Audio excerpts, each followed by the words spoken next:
Every living plant leaf carries two ancient molecules, two pigments whose designs were perfected long before humans ever walked the earth. On the left you see the molecular structure of heme, a ring-like porphyrin with an iron atom nestled at its heart.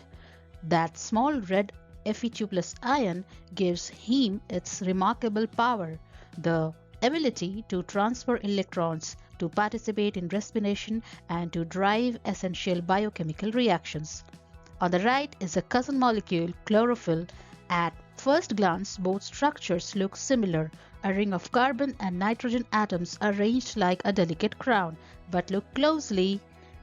Chlorophyll carries a magnesium ion at its center and a long hydrophobic tail that tethers it into the thylakoid membranes.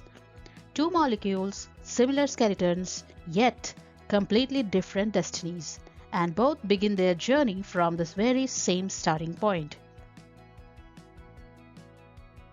If we zoom into the inside of a leaf into these tiny green discs called chloroplasts, we find the birthplace of four remarkable molecules: heme, chlorophyll, phytochromobilin, and seroheme, each one with a completely different role in plant life. All begin their journey from the same biochemical origin. The bold text on this slide highlights that unity: a single tetrapyrrole biosynthesis pathway, one pathway branching into multiple destinies. Just as the image shows clusters of chloroplasts glowing inside plant cells, the pathway inside each chloroplast quietly assembles these molecules step by step. And the point where they diverge, where their paths split, come only after the formation of Protoporphyrin IX, a beautiful ring-shaped intermediate that all these molecules share. Now the pathway begins its journey and everything starts with a single molecule known as ALA, aminolevulinic acid. On the left of the slide you can see the complete map of the pathway.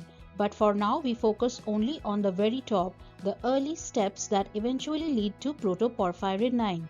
Step 1. ALA synthesis. Inside the plastid, glutamate doesn't immediately become ALA. It first attaches to a tRNA forming glutamyl tRNA, and with the help of the enzyme glutamyl tRNA reductase or HEMA, HEMA, it is gently reduced into ALA. This humble molecule ALA is the universal starting point for all tetrapyrroles, whether the plant wants to build heme, chlorophyll, or any of its molecular relatives.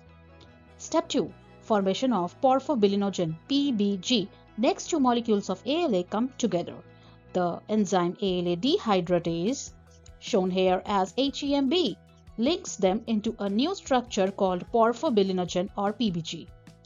This reaction marks the beginning of ring formation, the quiet weaving of a molecular framework that will soon become a porphyrin.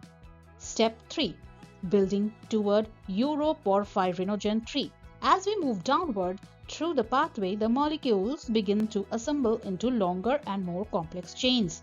PBG deaminase HEMC strings 4 PBG units together, forming a linear molecule known as hydroxymethylbilane. Then, with the help of HEMD, this open chain folds and closes into a ring, producing uroporphyrinogen 3, the first true cyclic tetrapyrrole. These three steps together form the foundation of the entire pathway, the quiet construction phase before the molecules reaches the branching point at Protoporphyrin IX. As we move deeper into the pathway, the tetrapyrrole ring becomes more refined, shaped step by step into the molecule that will soon choose its destiny. Step 4. Coproporphyrinogen 3 formation. Uroporphyrinogen 3 now enters its next transformation. The enzyme uroporphyrinogen decarboxylase, shown here as HEME, removes carboxyl groups and converts it into coproporphyrinogen 3. This reaction tightens the structure, preparing the ring for the chemical reactions that follow. Step 5. Protoporphyrinogen 9. Next, the enzyme coproporphyrinogen oxidase or HEMF acts like a subtle sculptor. It oxidizes the molecule, removing electrons and converting coproporphyrinogen into protoporphyrinogen 9. The shape is almost there, just one more step before the pathway reaches its most critical point. Step 6. Protoporphyrin IX, the great branching point. Finally, HEMG, protoporphyrinogen oxidase, performs the last oxidation. This produces protoporphyrin IX, the key intermediate you see highlighted in the central diagram. This is the decision point. From this single ring-shaped molecule, the pathway can move into two very different directions. If iron is inserted, protoporphyrin IX becomes heme. If magnesium is inserted, it becomes chlorophyll. And with this step, the unified pathway splits into two life-giving branches. Now we follow the pathway down its first major branch, the path that leads to heme. Protoporphyrin IX has reached its crossroads, and on the left side of the pathway diagram you can see the reaction that gives rise to this ancient molecule. Insertion of iron, the birth of heme. At this stage, an enzyme called pherochelatase steps in. Like a skilled craftsman, it inserts a single iron Fe2+ into the very center of the porphyrin ring. This simple act transforms protoporphyrin IX into heme, a molecule essential for respiration, redox reaction, and electron transport. Location matters, and notice the small pink marker on the slide. This reaction happens in a very specific place, the inner envelope of the plastid. Here, pherochelatase sits quietly, working molecule by molecule, creating the heme that plant cells rely on. With this metal insertion, the left branch of the pathway is complete. One of the most important cofactors in biology has been formed.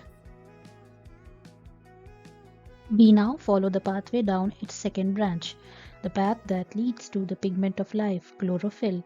On the right side of the main diagram, you can see the chain of reactions that begins the moment magnesium is added to protoporphyrin IX. Step 7. Insertion of magnesium, the commitment to chlorophyll. Here, a remarkable molecular machine called the magnesium chelatase complex takes the center stage. It isn't a single enzyme but a team. CHL1, CHLD, CHLH working together to insert a magnesium ion into the porphyrin ring. This one metal switch changes everything. With magnesium placed at the center, the molecule becomes magnesium protoporphyrin IX, officially entering the chlorophyll biosynthesis pathway. Step 8. Methylation, preparing the ring. Next, the enzyme magnesium protoporphyrin IX methyltransferase or CHLM adds a methyl group. This transforms the molecule into magnesium proto-9 monomethyl ester, gently reshaping the ring for the reactions ahead. Each of these steps is like a quiet adjustment, a fine-tuning of the molecular structure. Step 9. Cyclization. The ring comes alive. Then another dramatic transformation occurs with the help of the enzyme cyclase supported by CHL27 and the LCAA or LECB proteins. The molecule folds and closes into protochlorophyllide. This is a key milestone, the first true precursor that resembles the final chlorophyll molecule. On the diagram, you can see the stage forming just before the light-dependent step. The backbone of the pigment is almost complete. We now enter the final steps of chlorophyll biosynthesis, the transformations that turn a pale precursor into the vibrant green pigment of life. Step 10. Reduction to chlorophyllide. At this stage, the molecule called protochlorophyllide waits for something special, light. The enzyme protochlorophyllide oxidoreductase, shown here as PORA, B or C, performs a light-dependent reduction. The moment photons strike, the enzyme activates and converts protochlorophyllide into chlorophyllide. It is one of the few biochemical reactions in plants that absolutely requires light. A beautiful example of life responding directly to sunlight. Step 11. Phytol tail attachment. Next, the molecule needs a long hydrophobic anchor or phytol tail to embed itself in the thylakoid membrane. The enzyme chlorophyll synthase attaches this tail, combining chlorophyllide with phytyl PP to form chlorophyll A. This step locks chlorophyll into the membranes where photosynthesis takes place. Step 12. Conversion to chlorophyll B. And finally, With the help of chlorophyll A oxygenase, the plant can fine-tune its pigment composition. Chlorophyll A is gently modified into chlorophyll B, a pigment that broadens the spectrum of light the plant can capture. Together, chlorophyll A and B form the core of photosynthetic machinery, pigments that allow plants to turn sunlight into energy. And so, from a single pathway inside the quiet interior of a plastid, two of the most important molecules in biology come to life. Heme, the molecule that carries electrons, drives respiration, and powers countless enzymatic reactions. And chlorophyll, the pigment that catches sunlight, paints the world green, and fuels the photosynthesis that sustains our planet. Both begin with the same small building block. Both rise through the same sequence of reactions, and only at the last moment do their paths diverge, shaped by the insertion of a single metal ion. It is a reminder of the elegance of plant biochemistry, that diversity can emerge from unity, and that life often uses the same foundations to build entirely different functions. Thank you for journeying through the biosynthesis of heme and chlorophyll, two molecules, one pathway, and a story written in the chemistry of life.